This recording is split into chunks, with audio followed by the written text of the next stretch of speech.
I was so surprised. I wasn't ready. Right. Probably people who watch us probably like, they won't be on time. We'll log on later. Yeah, they're gonna log on at 6:10, and we're gonna be halfway through the show. Right. You know, we're working on It's always a getting better. surprise. We're working on getting better. So this week, today, we logged on time. Praise the Lord. So again, welcome to a live episode of Race Matters.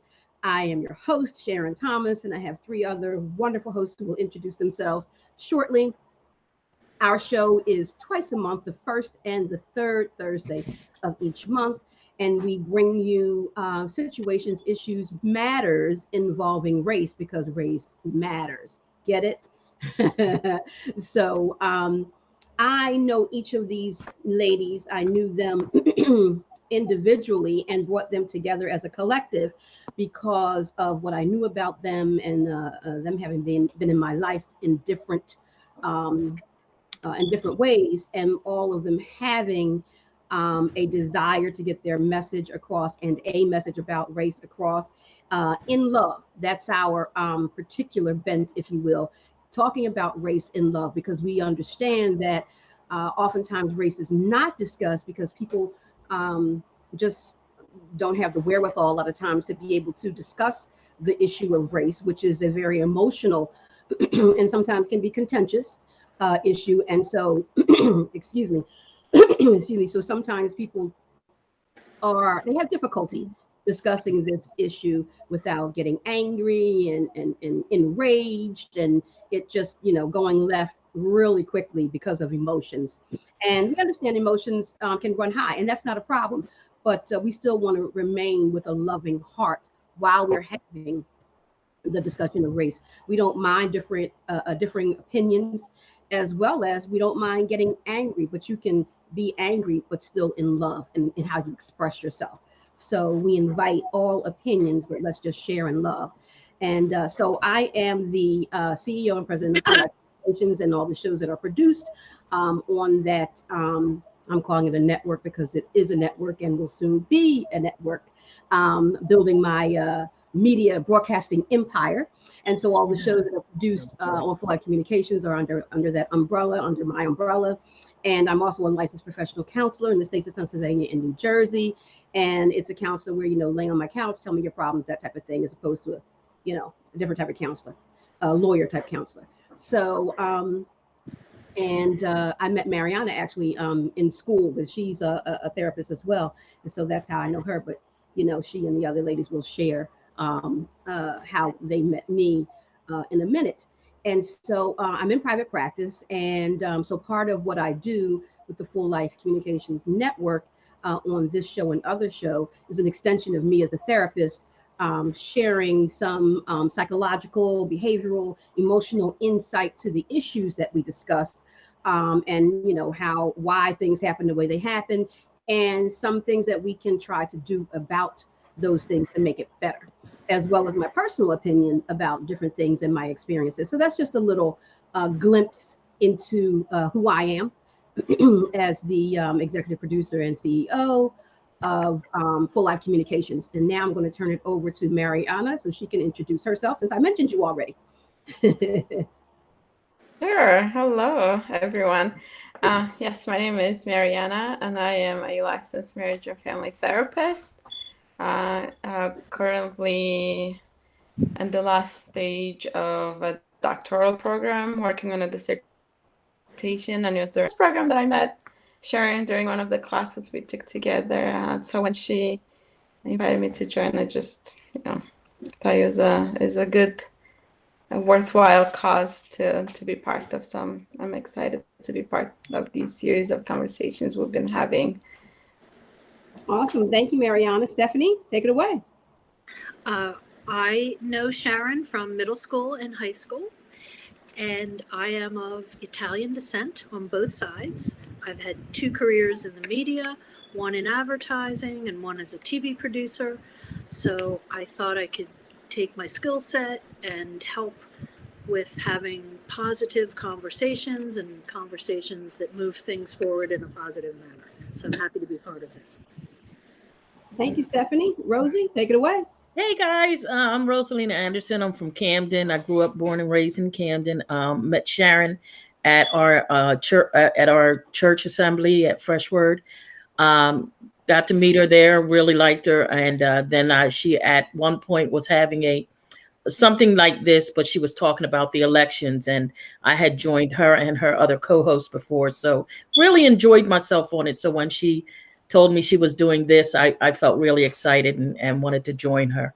So just met these two ladies on the show, and I really like them. I think it's a great conversation that we're having here and feeling safe to do it. Awesome. Thank you, ladies. So, ladies and gentlemen, as well as ladies who host the show, please, if you have not already, which is what I'm doing right now, share the feed. That's why I'm looking down. And audience, if when you see me looking down, it's not because I'm disinterested. It's just because I'm trying to work these platforms as, playing double duty as host as well. So I just shared the feed, and you guys do that as well.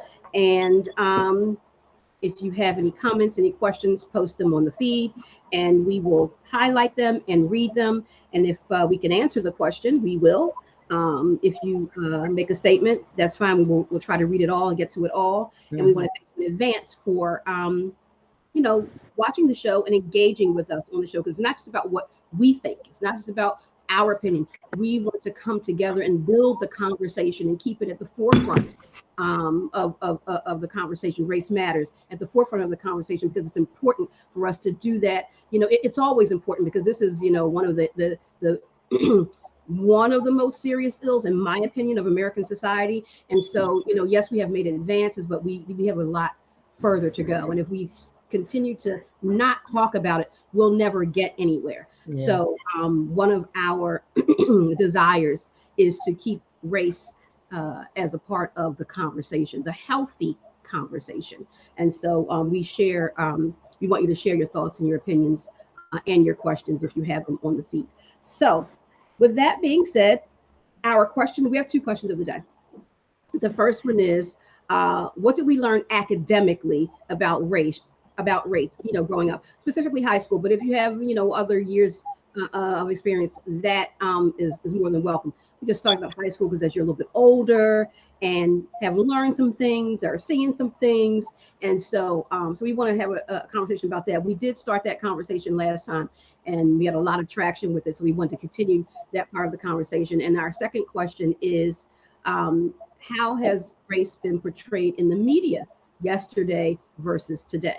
So we're going to start with what did we learn academically about race, especially the high school years. So ladies, who would like to start? Because I have a couple of things to do, so I'm not going to start the answer off. Who would like to go first?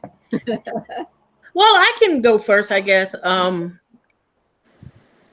As far as what we learned, academically, we just, how I see it is we just learned one way of looking at race.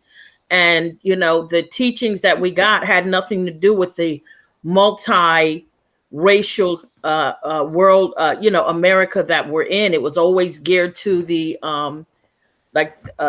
white America. The teachings that we've come up in school was about Christopher Columbus and all of the wonderful things, and even Thomas Edison, and, all of the things that we were taught. And it wasn't until in later years that we realized how important the Black stamp was in those same areas, as far as working with Thomas Edison and different things that we've learned that belies some of the stuff that was taught because it was kept from you. So anytime you're teaching someone, but you're keeping a major part of that lesson away from people to understand all aspects of what you're teaching, it's very detrimental and damaging to the society. And I think that's why there's so much of an upheaval right now, is because now that all of American history is starting to be showed or talked about or brought to light, then a lot of people are kind of, upset. They felt browbeaten for generations because they were never told the truth about who they are. And that's how it is when you're dealing with the Black community. We only know a white America, that's all we've been taught. But now that the Black the history of the Black Americans is being brought out, then yeah, some people are getting upset, and and that mentality has gone on, even like when we talk about the police brutality. Sharon, I think you mentioned in a previous show that the police departments, like policing, really started taking its shape when the Black people, when we were freed, when quote unquote the Black man was freed, and they needed to find a way to control what was going on as people started becoming free. And then they started, building police departments that were all white, and basically, controlled and corralled the communities to, to their advantage. So it's a lot. But as we say, knowledge, lack of it, that's where we run into some dangerous situations. But when you start bringing knowledge out and other people get offended, it's because, well, we're telling on you, and you're upset, you're mad because we're telling on you, and you're trying to protect your image, but there is no image to protect. This is America. We are all here in this together. It's a melting pot, and we got to figure this thing out. It is a melting. Yeah. I'm going to jump in on top of that, if that's okay, because I was just kind of jotting in my memory again what we learned in high school. We've talked loosely about this, about anything race related. In terms of the Black community, well, I knew of Martin Luther King. I heard of Rosa Parks, and that's about it. So there was, even what you're telling us, Rosie, is so interesting, because we know none of that. So it was a very clipped version. I think it's unfortunate, there's the big battle. I know this conversation goes on to other areas now in the education ground. These things are, I know can be referred to as whitewashing or whatever, but they're not giving the complete truth. And I just don't feel that if we give the complete truth, it cuts out somebody else. And that's the sad part, because that's what everybody, that's where the battles lines seem to be being drawn. But again, back in high school, we knew nothing. And I know we've talked about this before. We watch Roots, and remember, like the one teacher that made us watch it. I mean, we probably right. Way, but she was great, and she was, we talked about it in class the next day. But Rosie, you were saying to me, when it came out, that was upsetting to you, and for a white person, that was that was the information. At least we had something to have a snapshot.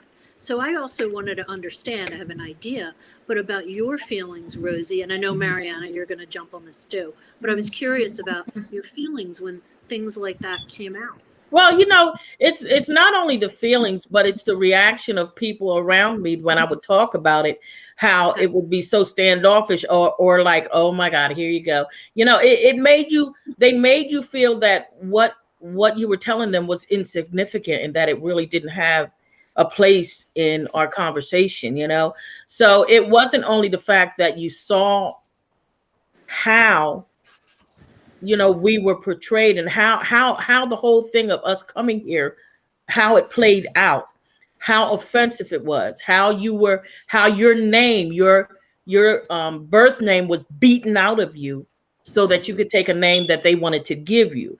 So, it just really, really, really, did something to you on the inside. It just made you feel so angry and upset at what happened and how it came about. And then if you like where I worked, it's where I was working, it was mostly white people. So if I come in and start talking about it, then it was like, oh God, here we go, which, I mean, if I came in and talked about the Holocaust, they would probably say, oh my God, that was tragic. And that was such a horrible thing. But, anything can be a horrible thing if it happens in another country to another group of people. But when you talk about what you all did to us, then everybody wants to say, okay, come on now, y'all acting like, we did it. Well, I'm just saying there's a history that has not been taught. And every time we try to bring it up, you try to squash it out again. You try to make us feel that it's insignificant, and it is very significant. So It's actually very gaslighting, right? Like yes, to say yes, not Yes. only, are we not gonna create the space, but the response of like you overreacting, right? yeah, When we know that there is no overreaction because these are are real stories that have happened. right, But to be like consistently faced with, you're either overreacting or this is not the correct place to have such a right, conversation. right, Like, right. what is the space where I can go and I can speak and you'll be heard, right? Because Mhm. not even in schools you can't, right? Going back to this, we've heard about how many school districts right now are trying to like pull information, right? Even Right. now. Right. So where is the space where we can have conversations about race? Where And see, you can people. see it. You can even see it like like you're talking about it, Mariana. The inability to deal with other people's pains is proof with the statues and stuff that people that are hurting because of what the statue represents, they're hurting, yet other people are saying you're trying to take our history away from us. You're and you're offended at my pain. It basically is what it's saying. You're offended at the pain that was caused to me, because if you were in Germany and they would never erect a statue of Hitler because Right. of the atrocities.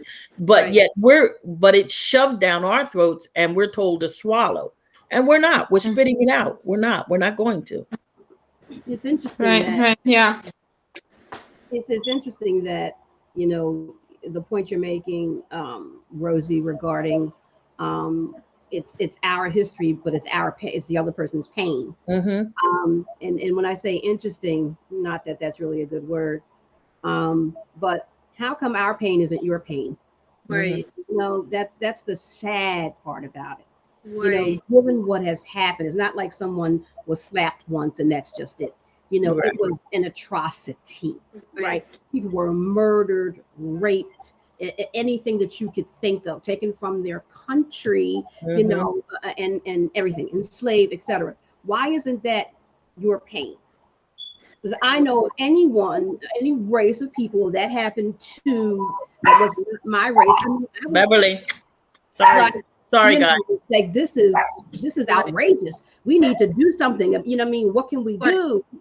And I don't, we have, I'm not even gonna say we've become so callous. We've been so callous. And I just don't understand why it's just always me and mine, and no more.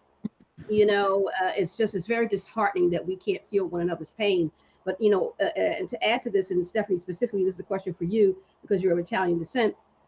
With the whole Christopher Columbus, issue, and I know you understand the issue, but my question is, because we know Christopher Columbus is of Italian descent, and what happened when he came over, he did not only discover America, might not have been named that, but people were living here. So it's not really a discovery. And then what then happened with Christopher Columbus and his people, what they did to the Native Americans and all that kind of stuff. So given that those are the facts, and so just because Christopher Columbus, he could have been he could have been black, he could have been Irish, he could have been anything. So I hear Italian Americans is the same issue that Rosie just brought up, but this is our history. But your history doesn't matter that it could have been my people who did it. Still would have been wrong. Your Wrong is wrong. of atrocity that was perpetrated on a people. So if that is the history of your people, which okay, somebody did it. We know there's bad apples in every bunch. Mm-hmm. How come we can't? And again, so how I know you can't speak for all Italian Americans, Stephanie, but you know what I'm saying. What's the disconnect, or is there a disconnect with, yes, Christopher Columbus, they were Italian and they committed this atrocity, and we can recognize that it should be Indigenous Peoples Day as opposed to Christopher Columbus, because now we realize that we were taught that it was a great thing that they did it, but now we really know that we weren't even really taught right if you think about it. Mm-hmm. Where is that thought? Help me, Stephanie. so I have a lot to say on that, actually, more recently, especially, and I have some information which actually is very interesting because this gets sticky. just backing up before I go into that, it's Okay. true. It is sad that like we're like, oh, and we learned about the Holocaust, so we did learn one other thing about race, Right. but we could feel for that. I thought that was a great point, but not when it's close to home. Oh, we didn't do that here. It's almost that it's too close to home, and there's no accountability. And sometimes they act like that's not the same thing. That's where exactly. That's where the rubber meets the road. Oh, that's not the same thing. It's not. Right. Really. Right. And that's not correct. We know that. Mm-hmm. So that is crazy to me. And that's another whole area. Accountability, sensitivity. Those are very important words. But anyway, moving on to, so with all that thinking now, and I was hearing rumblings that there are Italian groups getting together. They were getting together to fight this. We don't want to lose our day. And I'll tell you something interesting that happened as I started to dig around it. And I'll say first with my own thought, look, I'm in tune to this. I'm here talking with you guys. So I'm personally, and I'm sure I would be yelled at maybe by many Italians, I would be personally okay with, acknowledging that and changing it and removing it. My thought, however, on top of it is there is something that happened in the history of Italians, and there's a reason as to why they were given that day. And they plucked, for instance, Columbus out. It's a shame. Maybe there could be somebody else. And this is the point I'm getting at. They, in Louisiana, the Italians were being lynched. And there was this big separation going on way back when. It's where they were dead. One of the names Dagos came about.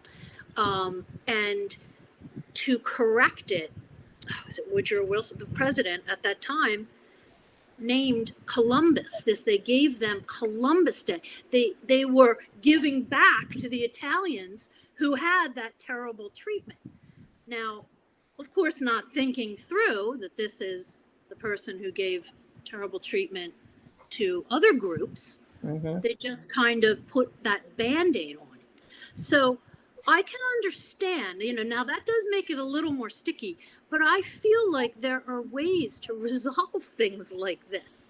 Because can't we just find another day? I mean, there's Puerto Rican Day here with parades. There's, in New York, I'm in New York now, and different cultures celebrate with different parades. And, is there Italian American Day in Philly? No?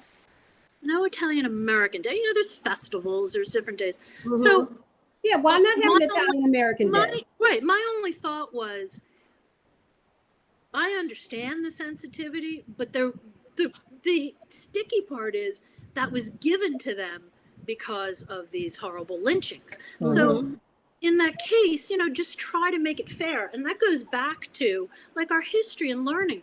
We should have been learning in school, and they should be learning now how this country was developed.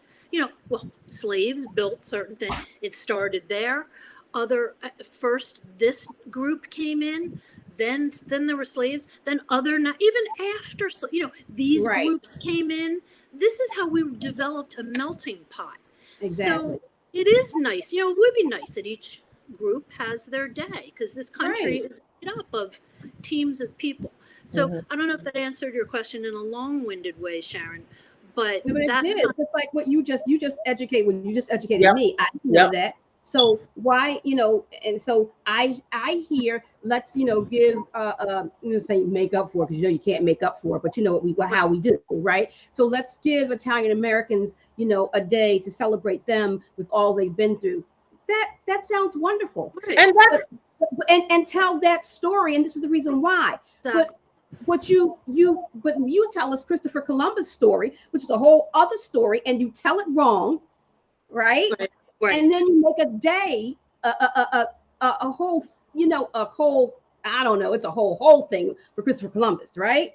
So those two with that others, the narrative that you just said, that makes total sense. Why not just do that? And when you think of it, Sharon, Americans, and for that, and tell the true story of Christopher Columbus, and right. do what exactly. we do with that. And tell the truth, and just. And when you think of it, guys, when we celebrate certain ethnic days or months, you have proud, the Hispanic Proud Heritage Month. You have Black History Month. You don't have a specific name on it. We're celebrating our ethnicity with Black history. My Spanish family, they're celebrating Puerto Rican, the Puerto Rican celebrations and the parades and the going down the street with our flags and stuff. But there is no name assigned to it, because if we start to assign a name to it, then somebody's going to find something offensive. Now, it's not that they didn't assign a name to those months because they didn't want to offend nobody. They just decided, okay, these people want to celebrate their heritage, so let's give them a month. Let's give Black History Month. Let's give, the Spanish month. Let's give this. So same thing, like y'all said, let's give an Italian Heritage Month. Take the name off of it. Christopher had nothing to do with great Italian Americans. He had an assignment. That was for the Spanish first. Yeah, Spanish, right? From Spain. So he had an assignment to go and find an undeveloped world and take claim to it. But the problem is, you found a very developed world, right? And you did, and you considered them beneath you. So you took so the basis is, let's get the name off of it. That's why even with the statues that we complain about, get these names off of stuff, because that's where the rubber meets the road, because those certain names that that people are so proud of, and they're just standing behind it because that represents who they are, is offensive to people that they damaged, destroyed, and did so much atrocity to. So, like Sharon said, don't get mad at us because that's a painful subject. Feel our pain. Right. Understand where we're coming from with this. Right. That's right. And I think that statues have a place. Yes. Like in a museum. In a museum. I don't think that we should forget the history like it happened.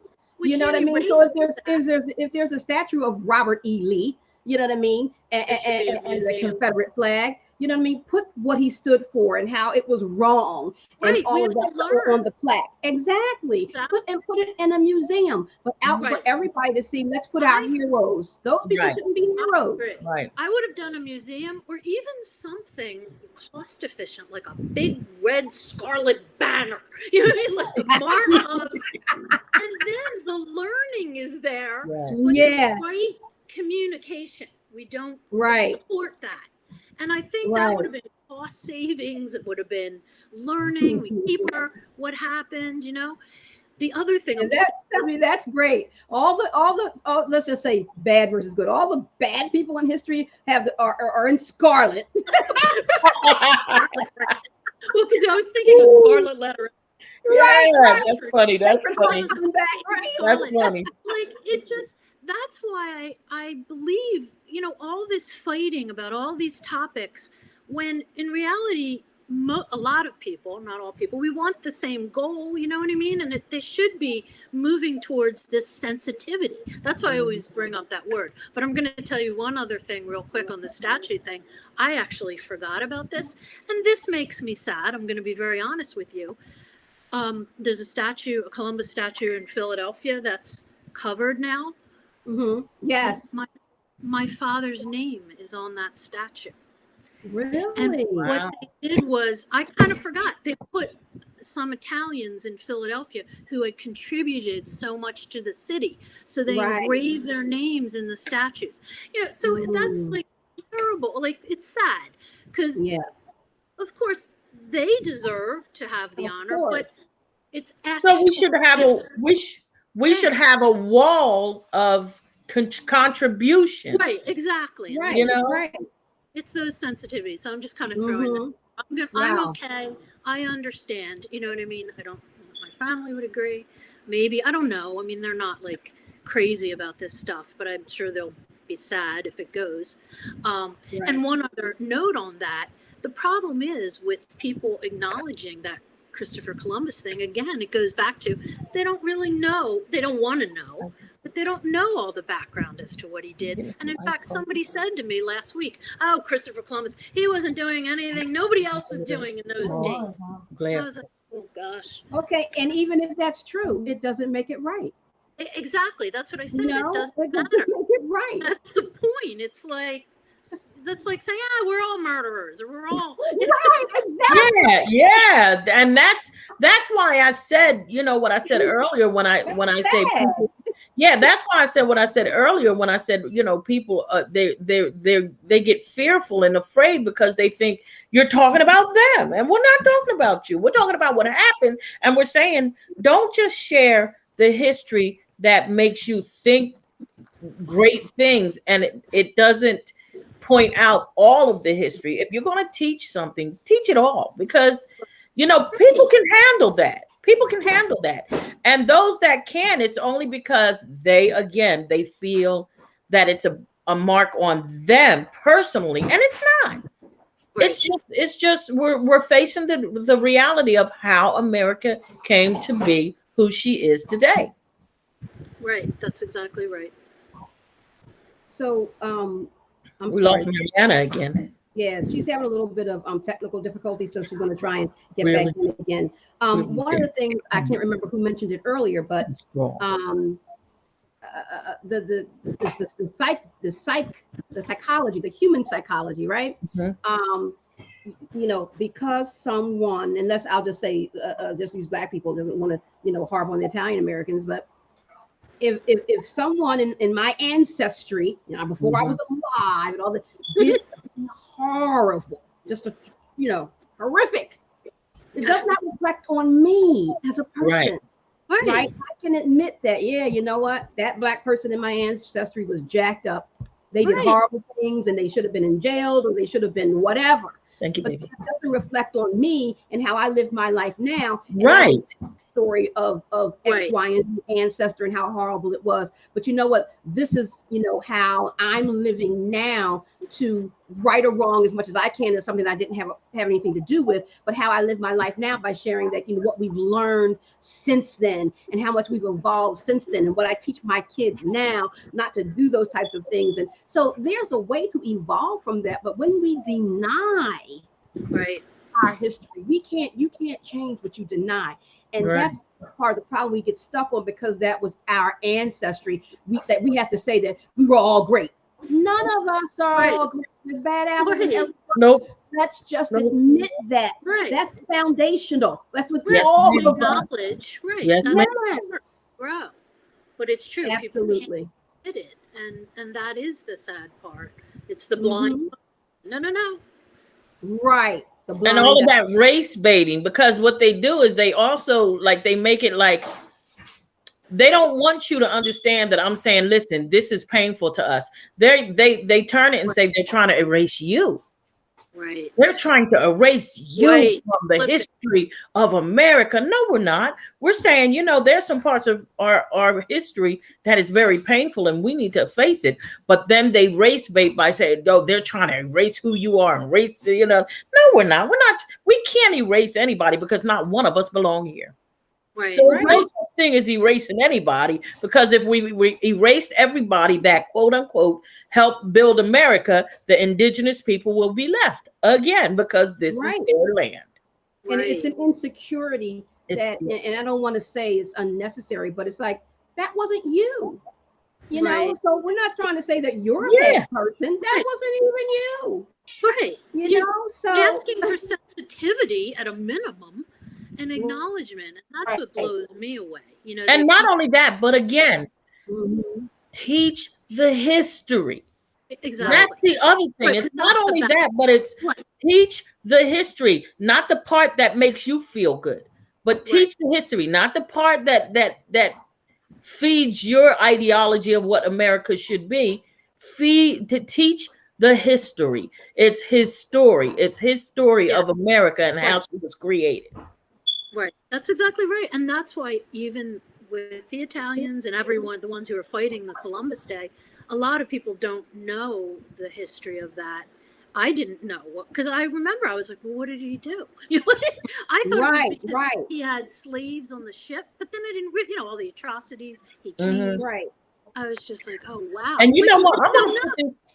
I'm gonna put this out there to you all now. I'm only gonna say if you can stomach him, John Leguizamo. He's an actor. He's a comedian. I Yeah. like John.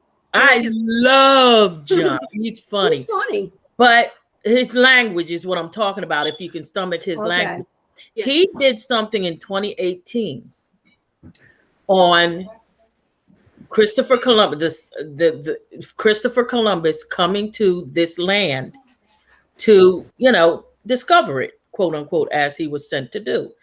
He did a study, an in-depth study. And what if you ever get a chance to watch it, if you can handle his language, he had me cry. When I say crying, I don't mean laughing. He had painful tears running down my face because he was talking about the first time that Christopher came. I'd say the first number of battles they lost because the people that lived here were so powerful, strong. They lived in the jungle and they knew how to fight their battles.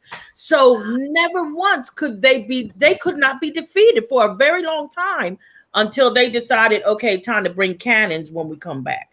So if you ever get a chance to, I want to see it. and if you can handle his language, because I watch it by myself because I don't want people here see me listening to him. But I listened to him for the education. Wow. And if you get a chance to pull up John, Is it on YouTube? It's on. I think it's on YouTube. It could be on Netflix. I think I watched it on YouTube. But he did a study in 2018 about when Christopher Columbus, when they first came to this country, to discover. And if you and what made me cry is you all, when you start listening to it, it made me cry because of the number of indigenous people who we've never heard of because they totally annihilated them. They are quote unquote extinct from this land. There are at least 3, 4, maybe even 5 different indigenous people that we've never heard of because they have been totally annihilated, and we've never heard of them. And that's what made me cry because I was just like, oh my God. That is so sad. So we don't know. We haven't even scratched the surface of the history of this country. Right. Well, and speaking of the history, how about Thanksgiving? We came to this country and they brought us pumpkins and cornucopia. That's what I thought. Yeah, they gave us blankets. They gave us blankets with smallpox and took us out. How about that? Right. And this is it's a sidebar, but I mean, it's still part of the same conversation. Independence Day, the 4th of July. Yeah. Black people are slaves. It's not independence for us. That's why we have Juneteenth. That's why they started Juneteenth. And it again, it's not trying to be a slight against the 4th of July. It's saying, listen, y'all were always free. And even though this was given to us on this date, we never received it. That's like me working at my job for 6 months and never receiving a paycheck until the 7th month. I've been working here for 6 months. Y'all can't pay me. Right. But everybody else is celebrating. Everybody else getting paid. They having all kinds of and they wonder why we're not celebrating. I'm not free. Right. But then when questions are raised about how say that again, right? When questions are asked, right, then you're not a good enough citizen of this country, right? If you don't join, you're un-American, unpatriotic.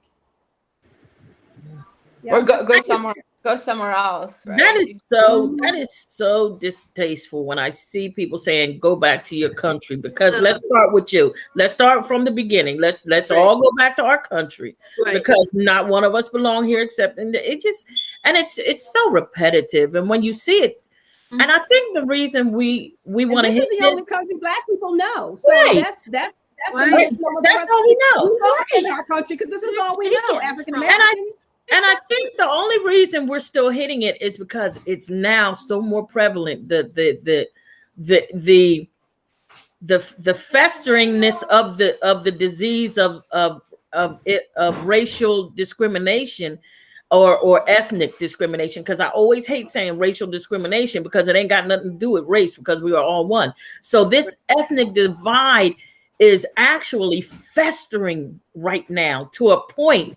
And that's why so many people are lashing out, because the infection is coming to the top and people don't know how to deal with it. They don't know how to bandage it. They don't know how to put the remedy on, the ointment on, take the right prescription to help deal with this infectious ideology. So what do they do? When you're sick, when you're in pain and somebody bothers you, that's the time that you say, can you please leave me alone? Just leave me alone. I don't feel good. Yeah, but I wanted to tell you. I said I don't feel good. Leave me alone. And that's what's happening in America. So many people, this infectious ideology has come to the surface, and the people that are so in pain about it, because they feel it, people are looking at them as the infection, but they don't know how to deal with that ideology. We're not saying you caused it. We're saying that infection runs deep, and let's root it out. Let's take the right prescription. Denying it so we can do something Heal. about it. And Yes. people aren't putting, and people of color, specifically Black people, we've been marching for years, and all of that is still happening. But our younger generation, they're doing something more, because they're angry, and they're taking it out differently. I'm not saying what they're doing is always right. Don't get me wrong. Right. I'm not condoning violence, but and so it keeps it in the conversation, which is a good thing, because of how our young people are dealing with it. They're standing up for it, because those of us who are older, we're retired. We've been through this a long time. So they're taking up the mantle, because the things that are happening is but they're not being as non-violent as we were. Right. But on that same level, Sharon, the young people today, they are so in tune with each other. And when I say that, it's because it's Black, white, Puerto Rican, Chinese, all of them are coming together. They're all coming together. Yes. Exactly. And see, that's America. That's America right there. Totally. They're not looking at the other ethnicities. That's the problem. Right. They're not looking at the other ethnicities and trying to cancel them out. They're saying, this is my friend and you better accept them, mom and dad. This is my friend and you better accept them. I like this person and he's not our ethnicity, dad. Don't like it, too bad. And I love that. I just love the fact that they're the ones that are saying, y'all ain't going to pull us into y'all old thinking and old ideology. We are going to bring you all a new America, and we ain't going to let y'all do this to us. Thank God for the young people. I love them. I love them. It's amazing to see. That's you too, Mariana. You young person, you. Well, I just, to me, that's like so much more like rewarding, and for those of us who are Christian, right, when we imagine heaven, one of my favorite places to see where like people singing is Brooklyn Tabernacle Choir. I don't know if you're familiar with them, but it's this like very diverse choir in New York City. And when you see them on stage and they look of, all ethnicities and skin color and skin tones, right?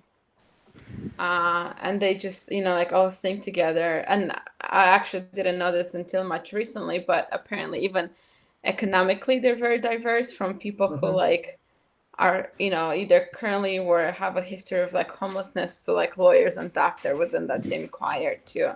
So like there's like so much beauty in that, when I see that, right? And when I think of cultures the same, I love new people and traveling to new places and trying different foods to see like, this group of people, they had similar things, right? Just as many musical notes and maybe some variety of foods, but many others are similar. And this is what they did, right? Creative with that, and I can learn from them, and we can learn from each other. Right. Yeah. Instead of like seeing them as a threat or inferior or superior. What's that, Sharon? I was going to say, I'm sorry. There's a delay. I didn't know that you were still talking. My apologies. Oh yeah, internet today is. I was going to say, I really think that those, and I can't say I'm sure, but other urban environments might do it as well. But Philly, where I was born and raised, I think, the different festivals and days that they have are so awesome, to celebrate the different ethnicities. And then when I've gone, I mean, I haven't gone in years because I'm much older now, I don't like crowds like that anymore. But, whatever ethnicity was being celebrated, you saw all ethnicities going. Yeah, Right? yeah, exactly. Because you love their food. You like, right, you see the way they party, their food, and it's so and awesome. everybody had a good time. What I was getting ready to say that. I was getting ready to say it's so awesome to see how other people celebrate, because it just makes you feel that jubilee inside to be, oh my God, this is great. Wow, look at what they did this. I love this, that, and the other thing. And trying new foods, girl, learning new dances. Yeah, music is another one. Yeah.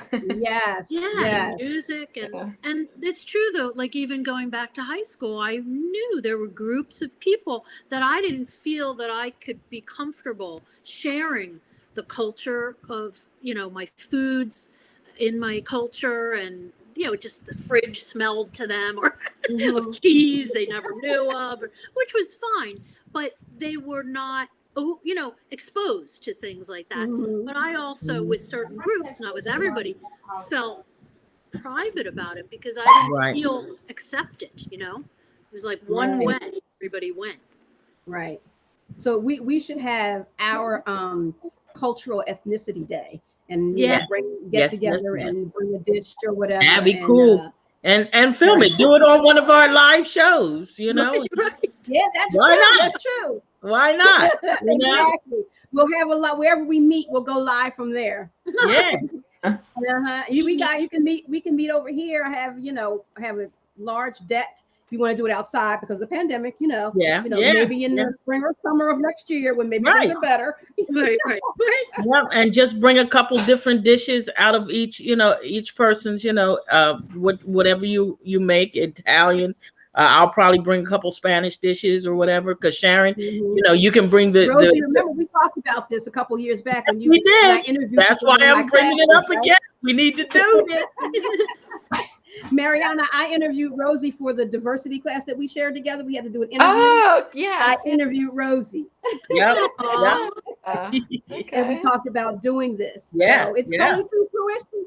That is great. Yeah. So Really great. We talked about the show and doing this. So it's happening. Yeah, for sure. So what I'm gathering, ladies, is school didn't teach us a whole lot of truth. We knew that would be a short. No, yeah, we knew we'd cover that conversation. Yeah, the school was built to teach one side of American history only, and it's not even the truthful side. It's not even truth. Yeah, right. Well, and that's the irony of it.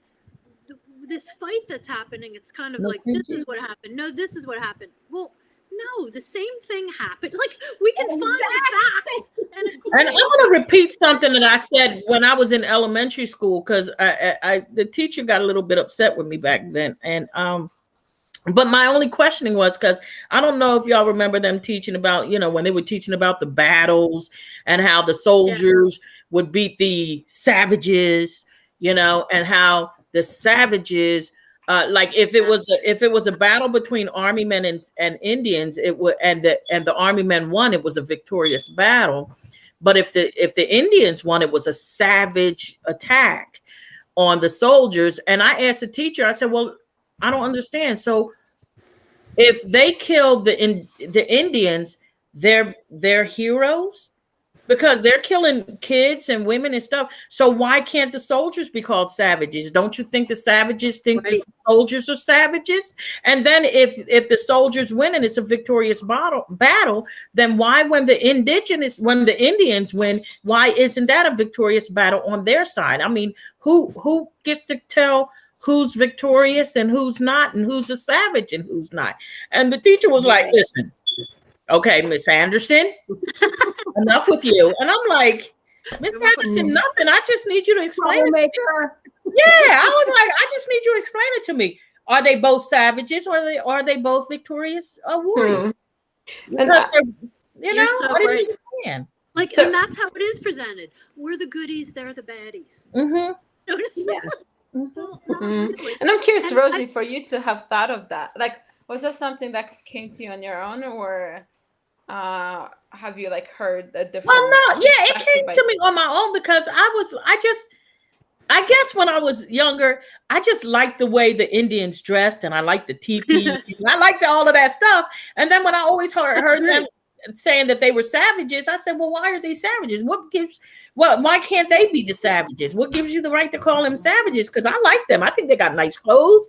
I like their moccasins. I like their outfits. Those teepees are cute, and I used to love the way they did the body painting and stuff, but you're calling them savages, but these people come over here and kill them, and they're war. So I don't understand that. How do we determine that? And the teacher was upset, so I never, of course, as a child, you learn to shut your mouth and don't question the adult again. So, But again, how much that was maintained, right? Mm-hmm. That became such an ingrained thing across cultures to not encourage questioning, right? And and it was offensive to the teacher. At the same time, because it was a Caucasian teacher, maybe the teacher felt that because the white people have a right to be, or they're victorious, and those people are, that could have been her. I don't know, but that could have been her mentality anyway too. So if she felt that teachers, they're told what to teach. That's part of the problem now. They're being told, don't teach critical race theory, and you have to teach this. Because they don't really have a lot of say. And the ones that do have a say are, and who are, not wanting to do that, and today, who are pushing back, they're getting slack and could be fired. Right. So they don't have a lot of say. It's like, teach this, and from this book.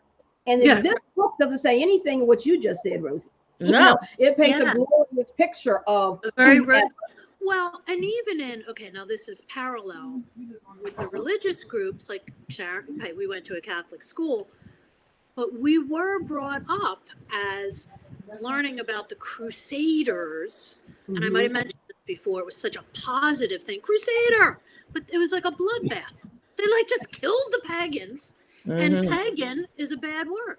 Do you know what I mean? When we were in the Catholic religion, for a certain point, now, when they were just worshiping nature. So, when they were condemned, it's idols, they were worshiping idols. So, and there was the ones. So it's unfortunate that groups, start to get in that mindset, and we're the victors and they're the baddies. It just can permeate other areas. But that came from ignorance, because you don't understand how another person worships, or how another person's how they live, then you consider them demonic or is some possessed or whatever. But no, that's just the way they were raised. That's how they're, that's their history, and you can't, it's sad, because then you attack them for their own beliefs, and it's rare. But this level of naming another group with dehumanizing traits, right? Like savage, war, right? Infestation, and of immigrants, or you name it, right?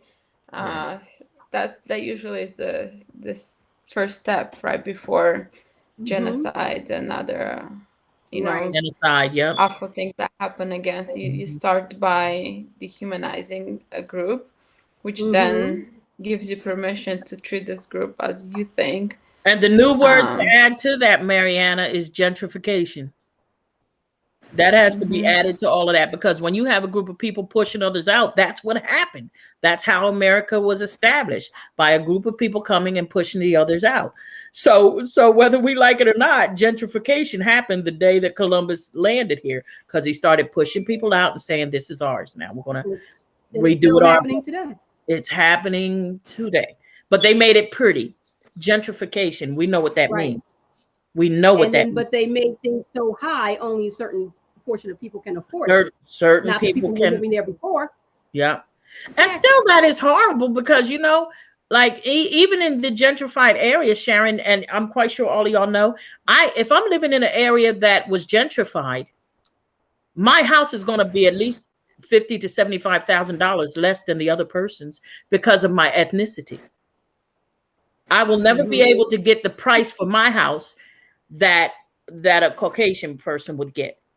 They will always have now, and you know what you do, because they've done these little informal, let's just say, research on it. Yeah. What you do is you have someone else, a white person. Yes. So tell Mariana and Stephanie to Yep. come show your house. Yep. Pictures of white people. Right. And I'm not lying to you, but pictures Yep. of white people in your house and make your house just kind of look plain. Don't show an ethnicity. Your house will sell like the white person's house sold. Sharon, Yeah. I saw this Black couple do that, and what happened is, they wanted to sell their house, so they had a person and that was showing their house, and they saw the pictures up, and the house was like, I'm just gonna throw a number out there, might have been $250,000 on an over $300,000 home. So they were upset. So they called their friend, their Caucasian friend, and said, "Listen, we need you to show our house. We're gonna contact a different realtor, and we want you to show our house." So they, of course, called the realtor they called the realtor and everything and gave their name and everything. But when they went to quote unquote meet the realtor, they sent their friend and his wife. And then they had same house. And when the realtor went to that house, they appraised that house for almost $100,000 more than the previous agent estimated the house to be worth. Ridiculous.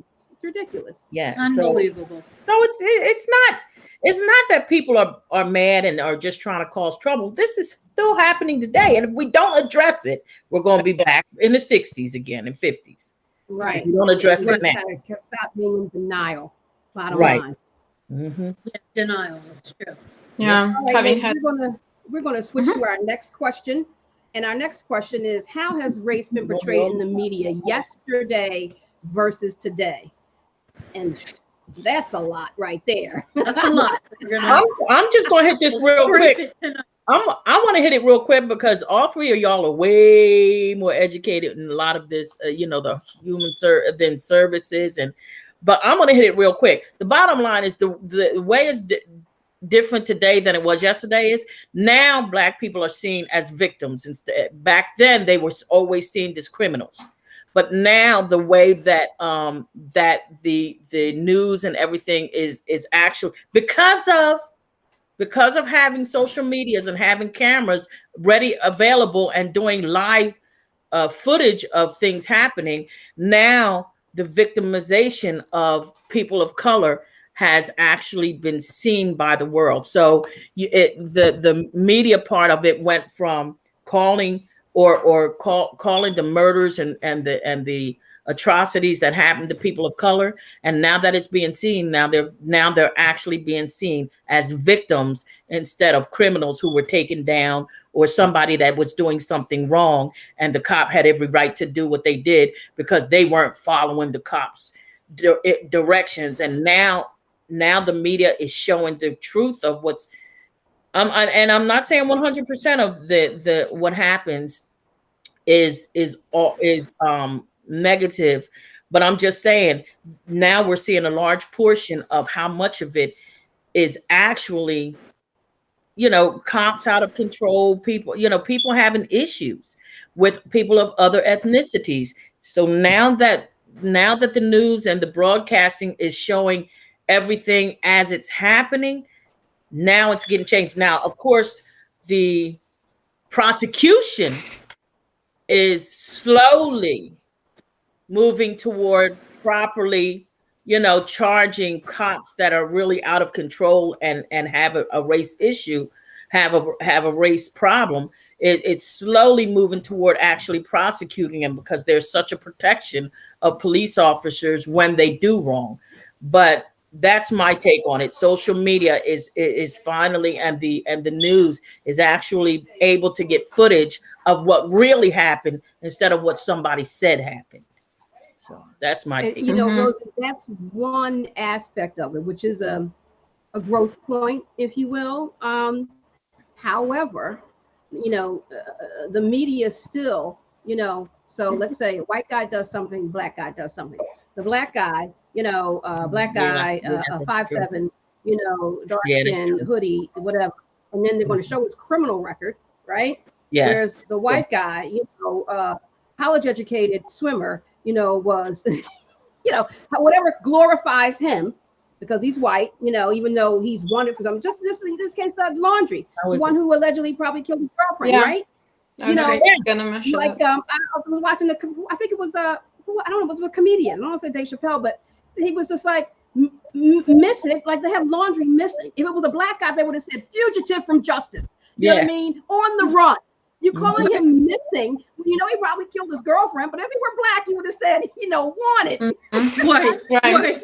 Know that is true. It's just looked at in two separate ways. That is very true. And even the way black guy is going to show, he smoked weed, he did this, and all these things that may be ills, let's just say. And the white guy is going to show all the things that make him great. Show his high school pictures. Right. Show his high school pictures and stuff like that. Still hasn't gotten better. And the amount of pictures together still that they both have, right? And the other point that was raised was also like how like he was being interviewed a few times already, or questioned, right, by FBI and the police department there, and then he disappeared under the watch. Like how does that happen when I know it disappears? It's so true. Right, like you talked to the guy. Why didn't you arrest him? I don't know. I mean, you have to have proof. But I'm just saying, if we were black, they would have been like, "We're holding you because we know you did it, and we would get the proof later."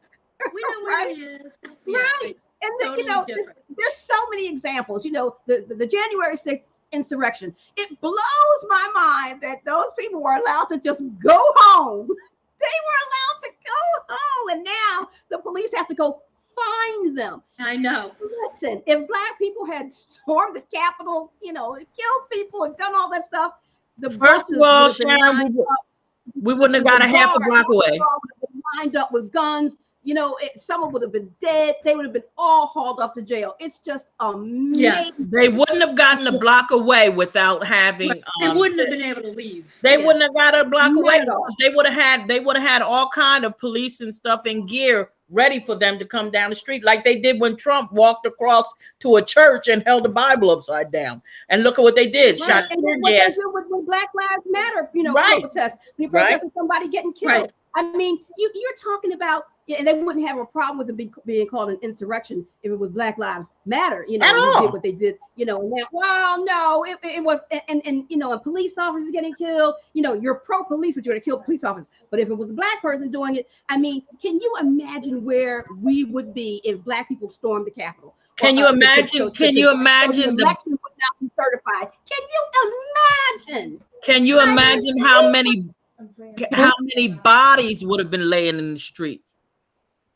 I was wondering about that too, Rosie. I think that when you were saying a lot of people would have been arrested, I think a lot of people would have probably even been. You would have had bodies littering the streets. Right. So I want to break this down a little bit. We started with media maybe focusing on news.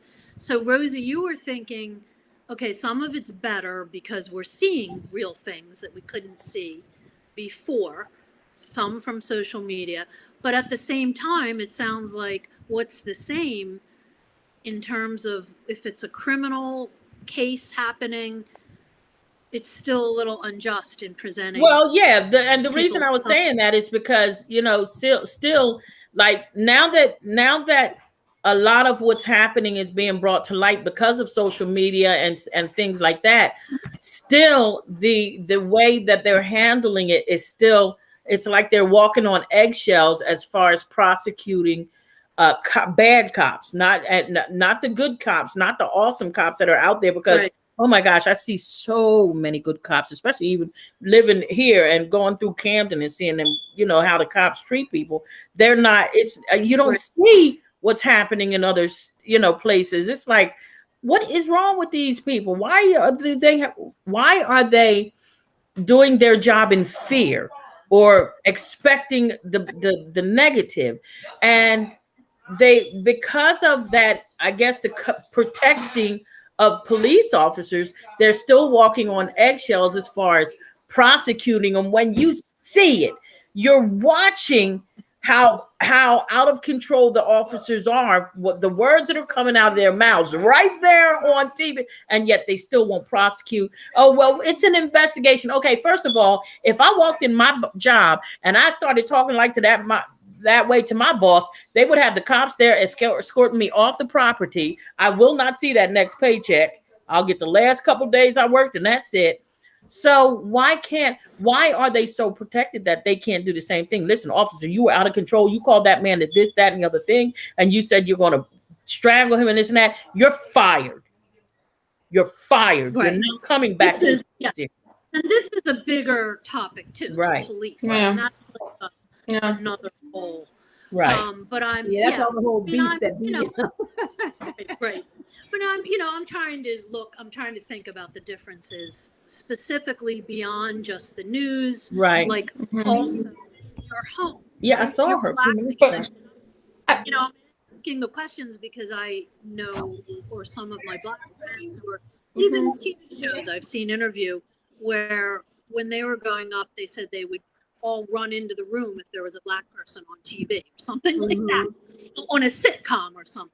Right. Do you have those experiences? Were you all like, hey, there's more Black people on this show, or no? Yeah. Yes. And one of the things that I often say to myself as I might be watching a show is, there's the token Black person. There'll be three, so I say friends. There'll be three friends, but there's one Black person. It's always one. So, and it's a token because it's always one. Why can't there be two or three? There's always one.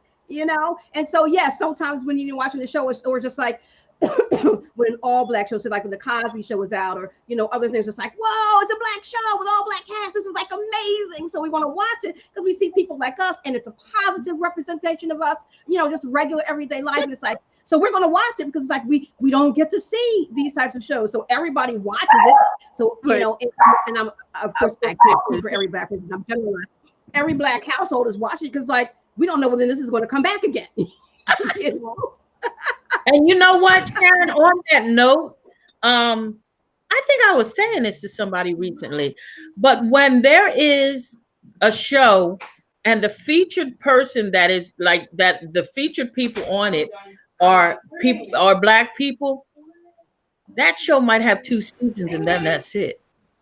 It always seems like those are very short-lived. They might have 2 what? 2 seasons. Or 2 seasons. Okay. Like the seasons don't last long, and it's like, for me, it's like the whole of America.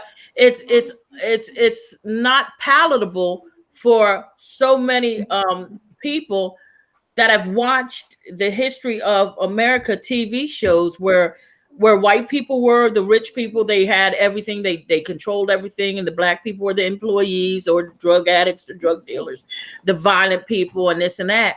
And now that it's showing a shift in showing people of color being the main characters, being the rich people, being the corporate heads and stuff. And those seasons seem to only last a couple seasons, because there was a show that I loved, and it was called, it was with Holly Berry in it.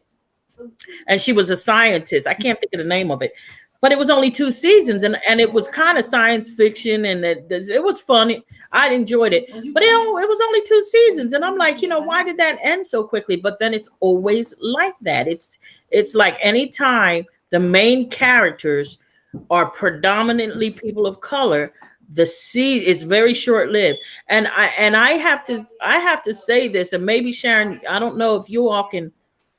It's a confession of mine, and if you all just hear what I'm saying, but even for me, I think because I'm so used to seeing TV shows where the white people were the main characters, they were the ones that hold the high positions and everything like that.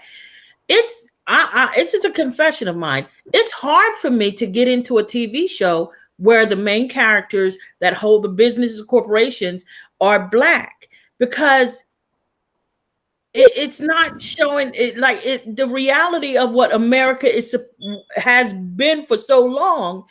It's hard for me to take that in, and I have to really watch that show and get into that show, because it's like, no, that's not what what we've been shown for so many generations. So you have to learn how to look at your own people differently now. You have to realize, you are those great people.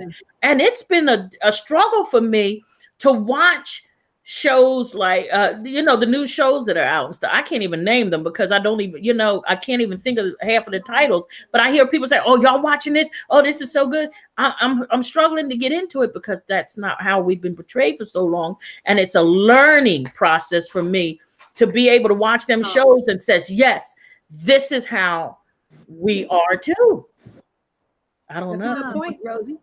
Very interesting. Yeah. I don't have that particular issue, but that's a good point. I'm sure there's others who feel similarly. This is what you've been shown all your life. That's what you come to know. And it's just like, oh, this is different. Even though it's my people, it's like, yeah, that's right. We are CEOs of companies, and we are kings and queens. We are this, that, right? This is kind of odd, but it's factual. It's true. Yeah. Right. So I hear you. And I wonder if it brings up a lot of emotions, right? That then processing. It's really, I'm serious, guys, and it hurts me to say that, but it's just such a struggle to say yes. Wow. This is us. That show. Right. This is us. There was a Black Wall Street, and it wasn't on TV. It was actuality. And it's something that I'm working on myself to be able to watch certain shows, and how I'm teaching myself, Sharon, is by watching like when they do the things about Aretha Franklin, and they do the things about different people that we don't know their history. We know they were great, but then they start doing the shows about them. And that's how documentaries. They're documentaries. That's how I'm slow walking myself into being able to incorporate all of those shows, because I'm telling you, like certain shows, it's hard for me to get into because that's not the norm for what I've been shown. I appreciate your honesty. Right. That's really real. Yeah. One of my questions is, and Rosie, I think this is for you with, since you have a Puerto Rican heritage as well, with the Spanish media, there's Spanish television. There's networks dedicated just Spanish speaking shows, soap operas, news, etc. Yeah. So, but now in mainstream TV, you're hard pressed to find, a Latina or Latino person. Hard pressed. The young lady on Modern Family. I can't remember her name. Yes. She become very popular, and she's beautiful, and that's we know why she's popular. She's beautiful, got a gorgeous body. I'm not saying she's not a good actress, but we know what sells, right? Because there's other actresses who came out before her who weren't as popular. Say J-Lo, very popular, but she's beautiful body, as opposed to, and I'm not trying to say other people aren't beautiful, but we know the standard of beauty in America. The young lady who played, her name is America, I think her name is. Yes, America, yes. The Ugly Betty show. Yeah. Right? And America, their family was Hispanic. Where are they? You know what I mean? But the standard of beauty is different, right? And so, you want to put certain people up. But I veered off the point. My question is, having your own stations with your own shows and your own language, etc., versus being more a part of the mainstream media. And I know you can't speak for the whole community, but the question is your community satisfied? Because listen, we got our own stations, and so we don't have our own networks, and we don't even care. Let me tell you what my experience and where I think the difference is that you see, when America was created, Africans were brought here and they were forced to take on another persona, the persona of the white man that was creating America. Puerto Ricans that didn't happen to them. When they came here, they brought their stations with them and they listened to their shows. So they weren't force fed an ethnic reality that wasn't theirs. So the Puerto Rican community is so comfortable in itself that you can't sway them to believe somebody is better than them or superior to them, because they've never been force fed any other ethnicity. So when you, like, when I would visit my father's people, when I met him at 13, when I would visit their homes, there was no American shows playing. It was just the Spanish stations. So you have to look at it as the fact that ethnicity was ripped from African Americans. Their heritage was ripped from them, and they were force fed the heritage of another ethnicity. Whereas with Puerto Ricans and everybody else, because by the time America decided to make Puerto Rico part of America, they came with their heritage. You see what I'm saying? They came, Yeah, that's it.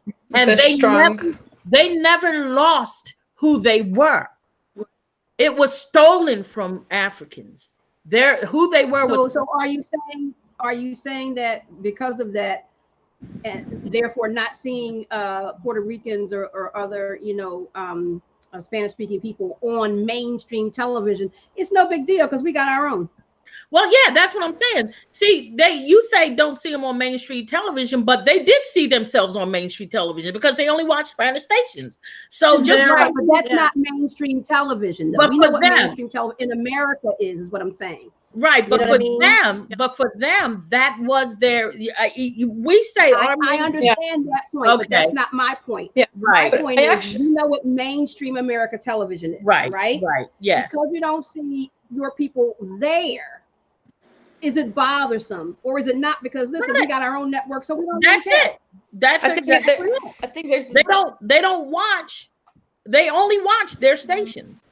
They don't try to watch other stations because they want to see what they seeing and they want to understand their language and stuff. So they don't feel forced to watch other shows and stuff. But, I don't know what they're talking about there. They don't look like us. I'm going to just stick to our channels. So they never had that issue because they stuck to what they knew. But if they were here and there was not a Spanish, then they would have been force fed another way of seeing things. And that's what happened to us.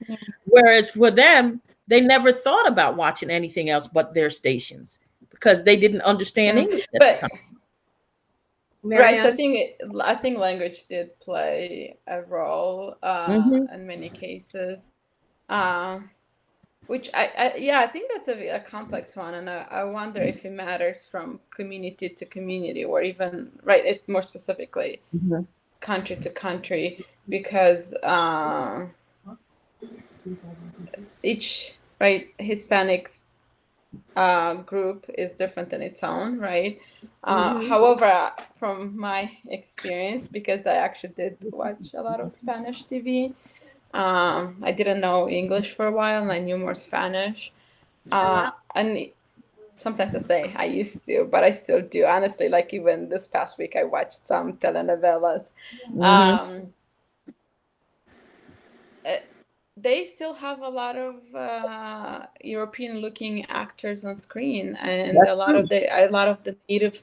Like even the telenovela I'm watching right now, and it's changing there a bit too. But the Native Americans who are Hispanic in Hispanic countries are always the servientes, right? They call the servers of the rich people, and the main characters are oftentimes blonde looking, right? Because that was a surprising thing that happened for me and my siblings and some cousins when we moved here, having watched a lot of telenovelas. Back home in Europe, we had no idea that the majority of Latinos here in this country didn't look like the ones on TV that we saw. So when we came here, we're like, wait, so all the Mexicans actually look like, the servers on TV, but not what, that was a surprising thing. So I think that happened there a lot too, where they chose more European looking or mixed actresses and actors. Right. Very interesting. What about, I'm going to throw out one other. I know, or I don't think any of you have watched any other reality shows. Have you at all? I watch the ones that have to do with like, luxury living, homes and stuff like that. I watch Shark Tank sometimes. Okay. The ones where people, well, I guess the ones that they make fun of more, like the Housewives, where they love it or they hate it. I can't watch them. I can't watch them because for me, Right. I can't watch those kind of shows because I feel that they do what they do for ratings. That because I'm hard pressed to believe that people will treat their friends and stuff the way they're treating them. So I can't watch those types of shows because I think they're doing it for ratings. Like Sharon, I like watching like different things, like what Sharon watches. I might watch shows like Hoarders and different things like that, and seeing makeover, how they make the people over and things like that. I can see, but I can't watch the Real Housewives of this, that, and the other thing. The Kardashians completely drove me crazy because I was devastated. Well, not devastated, but it just floored me that these would be role models for young people. How do you talk to your mom that way? How do you talk to your sister that way? What is wrong with y'all? Y'all need some serious help. So I couldn't watch those kind of shows because I felt those were rating based reality shows. The worse you said, Totally. Yeah, the worse Right. thing you said, the more people watch. Oh, did you hear what she said? No, she wouldn't say that. Unless money is involved, because ain't nobody gonna treat the people they love the way they do. Just not gonna happen. Well, I totally get that, and I'm not trying to, bring up bad memories for everyone, because I know not everyone likes that reality stuff, but I'm raising it because it is also seeing those types where the Housewives, and there's other genres of reality, they're seeing racial changes because they have to talk about what's happening day to day. They have to incorporate all of this stuff. So that has thrown in some interesting components. And I know I mentioned the one, the Beverly Hills one. There's an actress, there's only one Black woman. She is the token Black woman. But to be fair, Bravo does have all Black ensembles. Do you know what I mean? They have all white. So, and then some they mix up. But in this Beverly Hills one, they brought in Garcelle Beauvais. She was an actress coming to America. She was in that I remember movie. her. She's I love her, but I am finding her fascinating to watch because she explains it well. So when they're all acting up, which is a lot, like, oh, I don't see color. She comes in and she's like, well, I need you to see color. That doesn't, and she explains, Right. If you don't see color, you don't see me. But anyway, that's like one example. I was raising it because there are some interesting things coming out of it. But she is someone I really like watching because I like how the way she challenges, because she also explains it very well. And I feel like she does kind of bring in some people. So she does explain it well. The other show is, and Marianne and Sharon, you might be particularly interested to hear about this. It's called Couples Therapy, and it's on Showtime. And I ended up watching it. It had very good reviews, and they also sort of talk a little bit about, or they show you a little bit about the psychologist and how she talks to her clinical advisor. And so it has that interesting component because she'll wonder sometimes, am I handling this correctly? But it's very interesting and it's very well done. But the point I'm making is they were shooting this again during COVID and during George Floyd. And there was a Black couple. So there's like 4 or 5 couples who rotate in. There's 2 seasons now. And the George Floyd had just happened.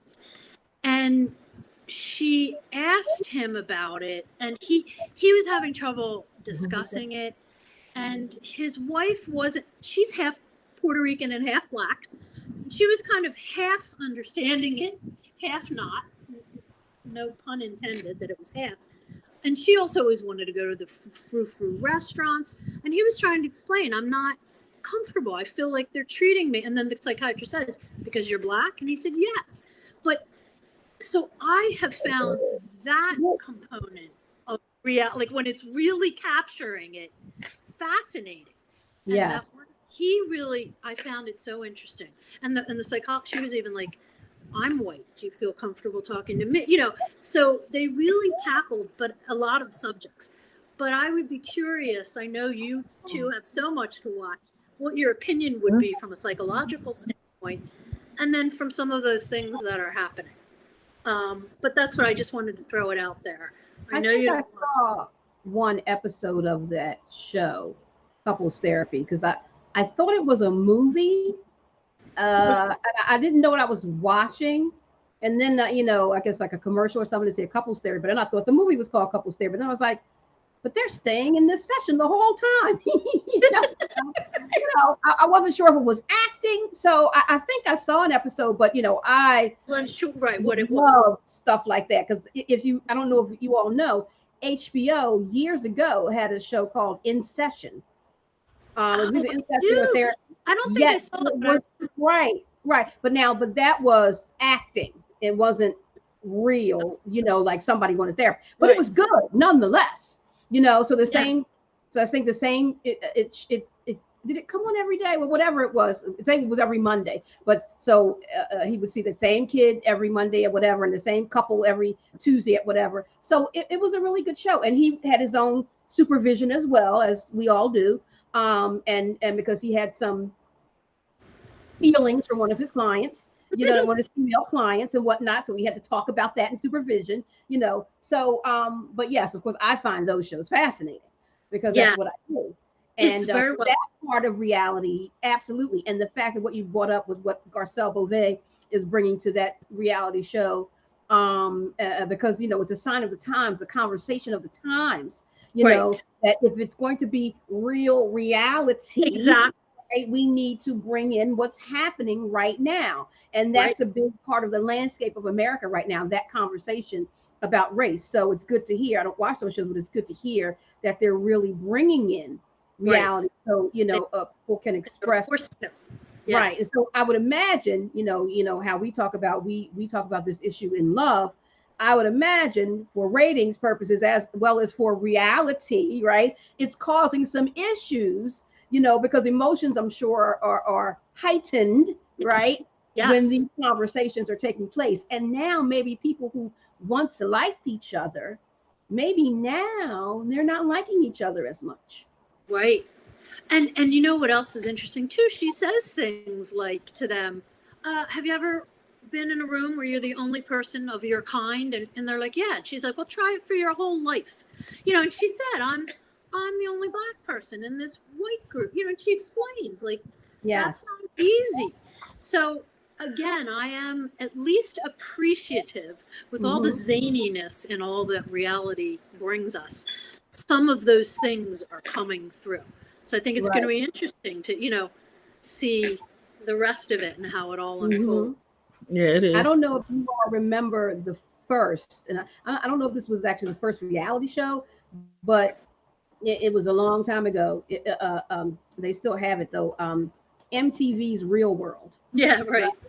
The first ever Real World. I used to watch it then. And it wasn't even called reality TV then. That term wasn't even known then. Right, exactly. Right? That's exactly With the first one, they had a Black girl and the Black guy and like 5 or 6 other white people, whatever. And, tensions were high with some Black-white stuff going on there when certain things happened, right? And the female became known as the angry Black woman, as typically things are, when that doesn't necessarily mean that's how she really was, but that's how Black women are seen when they get angry. Everybody gets angry, it's totally appropriate, right? But when Black women do it, we get labeled for it, right? So just I think I watched maybe the first few seasons of that. I don't know, I think I was college age or something, I can't remember. It was long. It was what, in the 80s, something like that, Real World. And then reality TV didn't even exist then. Well, that's exactly right. It really was. Yeah, but one thing you mentioning that Sharon reminded me, I think it was Trevor Noah who pointed that out on the Daily News on a few occasions, how oftentimes when something happens, if it's a white person, it just kind of like doesn't even get named, right? Whereas if it's a person of color, there's usually like, oh, this is like the black CEO or the black, actress or actor, right? Right.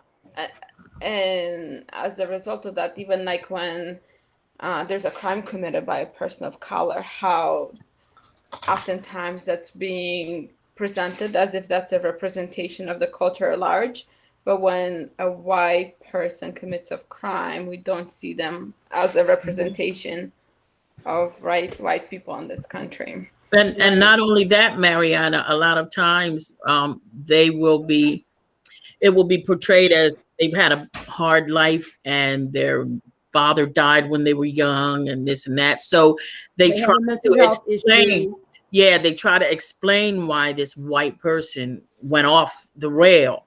Whereas the black person, his community, oh, he's from a bad community, they're violent and this and that. So they don't try to explain that this young black person or this black person that went off, their father was shot by a cop and the mother was arrested because she was an addict. Whereas in today's society, addicts are now, it's a disease. But back then, so this child was raised by the streets or put in all kind of foster care. But they don't want to tell you that this person had a hard, rough history, and that's why they turned out like this. What they say is just a bad leg. He's black and he's in the black community and they're just violent over there. Whereas if it was a Caucasian boy, oh my God, his mother was on drugs, his father was shot when he was just 8 years old, and he was living with his grandparents. That they'll act like that.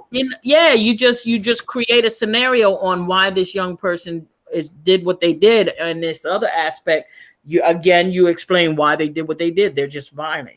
This is who they are. And that has been taught. They're savages.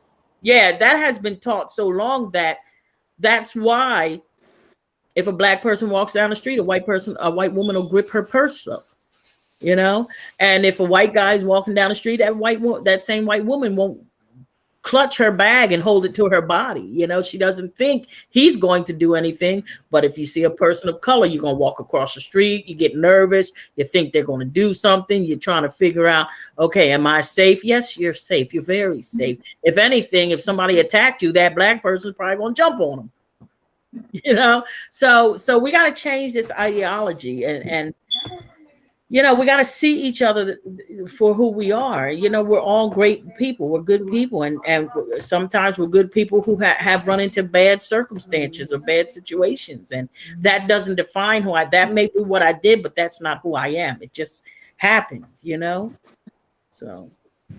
Right. Mm-hmm. Yeah. It's a good question, Stephanie. Yeah, it's a really good question.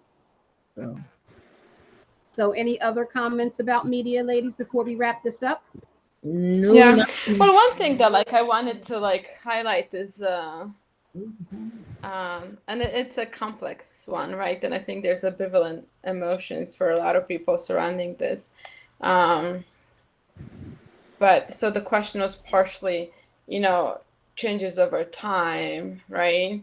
And we know that sadly sometimes what sells is we talked about today, right, is what will be portrayed. And it's unfortunate that sometimes these issues are magnified when it does become cooler, right, to talk about them.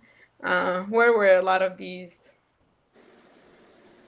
news media stations and even Hollywood, right, years ago, like even CNN and Hollywood right now, I think I mentioned before, they like to place all the blame on Fox News for certain things, right? Meanwhile, they themselves reinforce a lot of the same messages and they don't take ownership. But if you now that it becomes, oh, you're cool if you're woke and whatnot, right? Then they'll jump in and instead of taking initiative when it's actually not, the easiest thing to do. But regardless, then when I said mixed feelings, well, at the end, sometimes I'm like, but maybe it doesn't matter as long as it's getting addressed, right? Sometimes, even if it's not the best intentions, if it leads to a good conversation, I guess hopefully over time we can continue working with it. But there was a thing, what's that?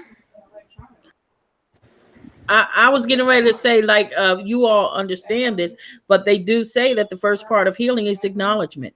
So Right. that's a part of what's happening right now. Is we're still in the beginning stages of acknowledgement, and so many people still aren't willing to acknowledge, and that's why the healing process is taking so long. You know, once the acknowledgement really takes shape, then the healing process can actually truly begin, because every single time they try to start a healing process, somebody gets offended because they're still not healing. They're still not acknowledging that what you want to help them to heal is a problem, and they don't see it. And so I think that Exactly. acknowledgement is where the problem is right now. Right, right. And I think, like, even though there's been progress in some areas, I think it's okay to recognize that, like, there's multiple, right? These are coming from multiple angles, and we might have made progress here, but then there's regression here. And that, usually growth tends to happen that way as well, where there's forces at play and I think in many ways, well, a lot of people wanted to say, like, see, when Obama was elected, we no longer have issues of race in this country because we have, right? But there was still things going on. And yet there was progress, right? I think there was some truth in Right. the fact that there was progress with President Obama being elected, which then what happened afterwards, right? With number 45, I think was actually a regression. And I think I would say that we had made progress, and then 45 gave permission to a lot of people to say whatever they want to say, and undid some of the progress that we made because we had chosen President Barack Obama 8 years before that. Yeah. And even during his 8-year term, people began to rise up against him with different things that you would see happening. Even, Congress, getting together saying, we're going to say no to everything you want to do. And that wasn't just because they didn't like the policies. It was because he was black, right? I mean, it's bottom line. And even his And party. different things that they memes or emails and ads, how calling him monkey and calling his wife, all those types of things came to light when he was president. Did that happen with the white presidents before him? And you know No. what?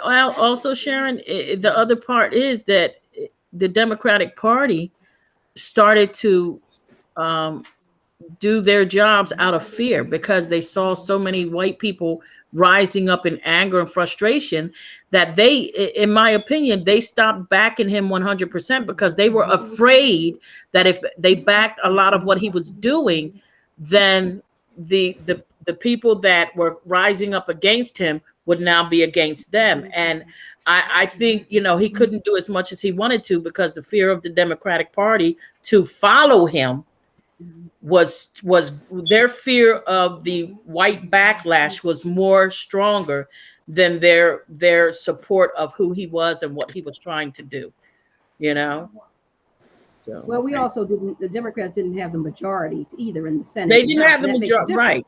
Getting Yeah, but your see, agenda they did in the passed. beginning, though. They did in the beginning, and they lost it because their fear was bigger than their fight. And if they would have fought the way Well, these but the idiots people fought voted for them out. Trump, right, The they did, people but didn't go. The people didn't go vote. That's the problem.